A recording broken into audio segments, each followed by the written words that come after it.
Je n'ai pas le droit déjà de parler parce que bato belé baza mité malabongo ezoki bato belé baza blessé premièrement pour na ba makamno sur les gaki et deuxièmement pour na ndenge bayokaki ke na kangami et troisièmement nde ba omona nga tozana yo. Parler d'une chose qui circule un peu trop sur moi, que je suis mariée. Je ne suis pas mariée et j'ai pas d'enfant. Le fameux, je sais pas moi, Christian Bando. Bando c'est mon nom, c'est pas le nom d'un mari. Je ne suis pas mariée et j'ai pas d'enfant. Katia Kishasa 2019, le long des alaki mukolo oyo artiste ya munene ya mboka na biso il fallait qu'il y ait de prison makala o boyoka kike accueilli déjà prison makala mais nazoko informé bino na minute oyo artiste ya munene leader munene ya mboka na biso héritier Watanabe azali libre donc na aza akité na bakamanyo aza libre ake prison makala te bakangi ye il fallait qu'il y ait une prison makala oui mais batali dossier ndenge kei c'était pas lui qui avait publié la vidéo. Donc, nous avons publié une vidéo de comment à reconnaître la prison Makala. Enquête ont continué, Nandela enquête, mais quand Sabino déjà que artiste héritier Watanabe leader moko ya munene na kati ya mboka na biso Congo azali libre, azaya kokangama te, azali libre, azape na kati ya prison Makala te, tozana ye présent. Mbote héritier. Ouais, Mbote star. Bato ebele oyo bazali bafani na yo oyo bazalaki na souci komona ke ozali kokende na prison makala mais komona yo ndenge ozali libre lelo nini okoki koloba nanu mpona bafani na yo nanu oyo bazalaki na souci oyo baleli na parquet. Je n'ai pas le droit déjà de parler parce que bato ebele baza mité malabongo ezoki bato ebele baza blessé premièrement pour na ba makamno sur les gaki et deuxièmement pour na ndenge bayokaki ke na kangami et troisièmement nde ba omona nga tozana yo surtout bito kende na terrain oyo ya makambo ndenge lekelelaki omona que j'étais accusé na ba vidéo moko et après omoni ba vidéo nanga oyo ezaki publié c'était une vidéo normale après omona que deuxième vidéo après ba expert ya parquet en bataille yango ba omona que les vidéos m'ont truqué sur l'hôtel au monde que l'image est montée dans un ordinateur. Après j'ai blessé le cœur de maman, j'ai blessé le cœur de femme. On a botami na koli.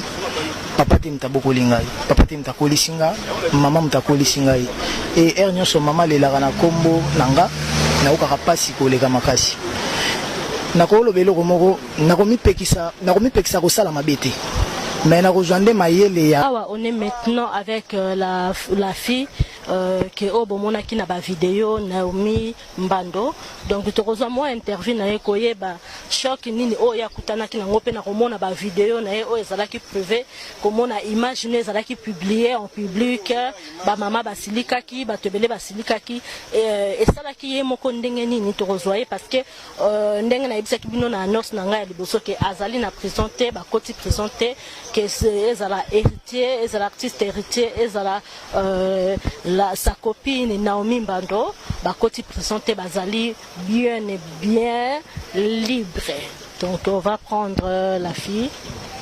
Un message nini okoki kopesa komona yo ozali libre bato ebele bayebaki ke boza déjà na direction na nzela ya kokende makala mais komona yo na liberté après ba vidéo na yo ya image no ezalaki publier ni na bandeko nyonso surtout ya ba diaspora na Kinshasa partout nini okoki koloba na bandeko o bazolanda biso.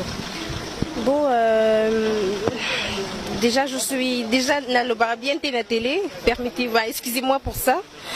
Bon on est libre si je peux dire. On n'a jamais été arrêté d'abord premièrement, on était juste interpellés. Ce qui nous a pris 24 heures. Et ensuite voilà, c'est passé comme ça. Tout va mieux. Condition d'une beaucoup de temps qui arrêté. Tous qui maltraités, hein. On était bien. C'est tout. C'est dur juste de passer 2 jours ou 48 heures la garde à vue, c'est vraiment très dur, surtout pour une femme, mais bon, c'est passé. Message nini okoki kopesa na bandeko oyo bamonaki nudité na yo oyo bamonaki nudité ya partenaire na yo artiste na biso héritier message nini okoki koyebisa bandeko oyo baza choqué ya komona ke rapport sexuel ebimi en public. Premièrement, je vais parler d'une chose qui circule un peu trop sur moi, que je suis mariée. Je ne suis pas mariée et j'ai pas d'enfant. Le fameux, je sais pas moi, Christian Mbando. Mbando, c'est mon nom, c'est pas le nom d'un mari. Je ne suis pas mariée et j'ai pas d'enfant. Pour les vidéos qui circulent, en tout cas, je veux juste demander pardon à ma famille premièrement, à ma mère. Non, mon visage est gonflé, je peux pas. Excusez-moi, mais mon visage n'est pas très bon là, j'ai trop, mon visage est gonflé.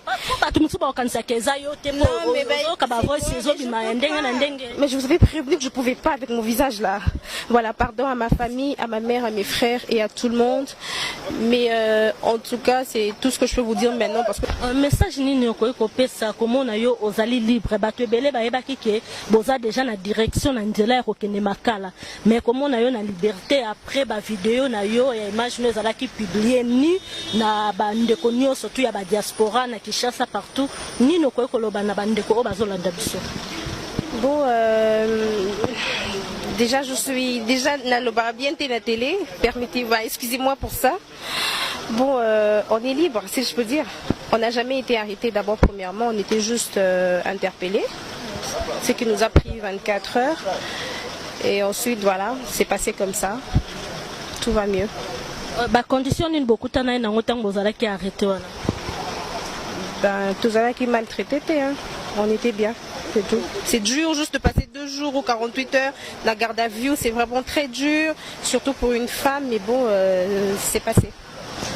Message ni no ko pesa na bandeko o ba monaki nudité na yo o ba monaki nudité ya partenaire na yo artiste na biso héritier message ni ko ebisa bandeko o ba sa choqué ya ko monake rapport sexuel et bimi en public. Premièrement, je vais parler d'une chose qui circule un peu trop sur moi, que je suis mariée. Je ne suis pas mariée et j'ai pas d'enfant. Le fameux, je sais pas moi, Christian Mbando. Mbando, c'est mon nom, c'est pas le nom d'un mari. Je ne suis pas mariée et j'ai pas d'enfant. Pour les vidéos qui circulent, en tout cas, je veux juste demander pardon à ma famille premièrement, à ma mère. Non, mon visage est gonflé, je peux pas. Excusez-moi, mais mon visage n'est pas très bon là, j'ai trop, mon visage est gonflé. Mais je vous avais prévenu que je pouvais pas avec mon visage là. Voilà, pardon à ma famille, à ma mère, à mes frères et à tout le monde. Mais en tout cas, c'est tout ce que je peux vous dire maintenant parce que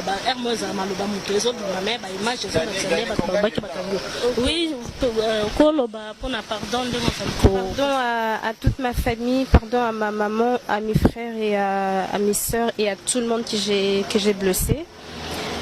C'est tout ce que je peux dire pour le moment. Je ne peux pas vous dire grand chose maintenant. Peut-être que avec le temps, je veux quand même bien m'expliquer ou m'excuser encore. Mais premièrement, d'abord, pardon à tout le monde, à ma famille, aux gens que j'ai blessés, aux gens que j'ai fait du mal, mes proches. I'm very sorry for that.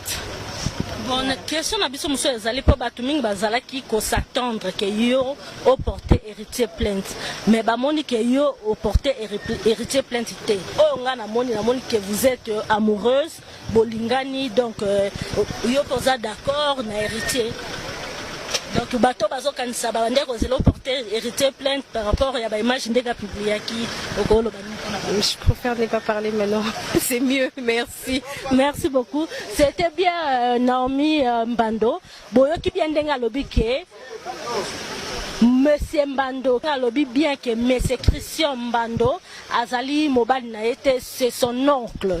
C'est son oncle na bato o babande ko loba ke Naomi aza mariée non, elle n'est pas mariée, elle n'est pas aussi mère de 3 enfants, même mère et à moi na moko non. Donc elle n'est pas mariée, elle est la copine de héritier comme elle-même vient de dire, elle est sa copine. Donc ngai moko pe nazala ki sur place na parquet na mona ki ba bisu ndenge le kaki entre bango, tu vois que baza na rancune entre bango bato o babande ko zela peut-être que Naomi a porté héritier plainte par rapport à ba vidéo ndenge zala ki publié à sali yango te parce que azali na ye na haine envers héritier te. Donc on est là, on continue. Merci à vous tous. Bomonaki ba image bomoni bolanda rappé ba makambu oyo batiaka na ba internet mingi te. Bolanda rappé ba makambu oyo ba komaka mingi na ba réseaux sociaux te pour ba réseaux sociaux ezape na ba lokuta ebele. Et faut boluka rabozo ba information place oyo ezali ya sur bato ebele boyoka ki balobi ke héritier za na prison mais nga na yebisi bino ke héritier akomaki pe ata na prison makala te akoti pe ata prison te parce que ba enquête est toujours en cours à fouti amende oyo basengaki afuta ti ba enquête ezali ko continuer ti ba enquête wana ekosila après wana nde na sima tokoyeba soki azali innocent to azali coupable au moment là que il sera coupable wana nde akokende na makala mais soki azali innocent il sera un homme libre parce que ba enquête eza ko continuer boyokaki ke mutu a publié ki ba vidéo ezalaki technicien ou bato oyo babongisaka ba téléphone bango nde ba publié ki vidéo et puis bazali kolandela mutu oyo a publié ki vidéo oyo azalaki na ba téléphone pona koluka koyeba place nini mabe eutaki ya ba vidéo ya mitakala bomonaki. Merci à vous tous. Tokutani bongo mbala sima pona kozwa ba suite mususu toyeba nini oyo tokoye koloba na bino.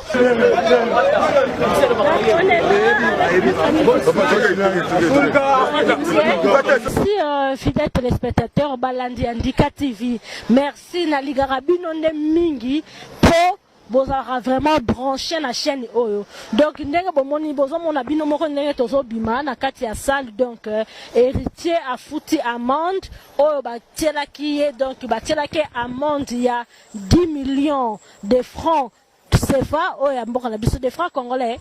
Donc batiela ki amende ya 10 millions de francs congolais oyo a fouti na parquet pour azwa liberté provisoire yé na sa copine oh monaki na vidéo ya sex tape donc Naomi Mbando donc bazui liberté na bango grâce ya amende oyo ba fouti il y a 10 millions de francs congolais oyo ba fouti donc siko tozali ko bima na biso toza ko bima tozo kende bolanda ka ba image ndenge zali koleka bolanda Naomi vraiment aleli kutu tangu bazokotisa ba ebise kezo kende na prison makala azalaki ya kolela makasi mais héritier a réconforté donc a ebise ke zala makasi ko banga te même si toke prison soit forte ça va donc c'est déjà donc et quoi déjà quoi likambo quoi déjà tozali sur na choite mais zala makasi na kokende na bango na ndela ya prison ba s'embrassane apesi chéri na bisou donc lekelinga kutunga mtu nazaki na kati parce que batu mingi babande kolobake Naomi a fundi héritier fois de dommager $100,000 mais comment na bango en amoureux donc en amoureux vraiment le kola bana mike ba s'embrassane ba yambani donc bazala qui vraiment unis bango mibale donc tozo continuer toujours élément na biso poto kende na suka po bomona vraiment nyonso tuna ndenge bakokende tina ndaku bomona ndenge zali koleka mais bana ya thème wata bafani ya watanabe ya héritier donc bozala calme bozala mitema ya kokita star na bino aza déjà libanda ba enquête ezali ko continuer parce que il faut bakanga technicien wana il faut bakanga ye déjà ba yebi esika azali ngam tuna yebisi bino ke soki lelo héritier azali libre parce que ba enquête bandai ko salama tangu ya azalaki kuna na kati ya parquet ba enquête ezali ko salama po baluka bakanga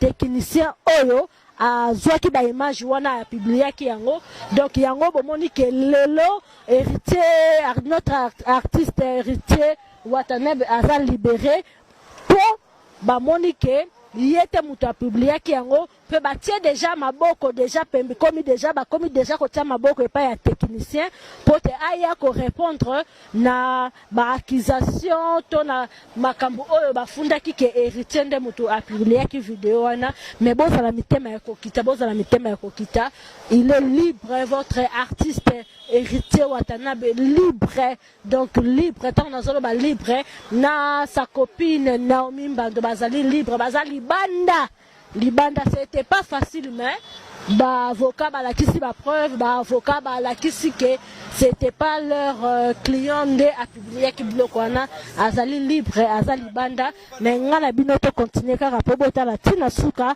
ya élément na biso ya lelo oyo ezali dédié na ba ndeko nyonso tu ya Thème Wata ba fan nyonso tu ya héritier Watanabe ba fan nyonso tu o balingaka héritier ba vie nyonso tu pe ya héritier. Donc mission o ezali pour na bino bo continuer toujours de soutenir votre artiste musicien héritier Watanabe Kabeya. Donc moi je vous dis merci.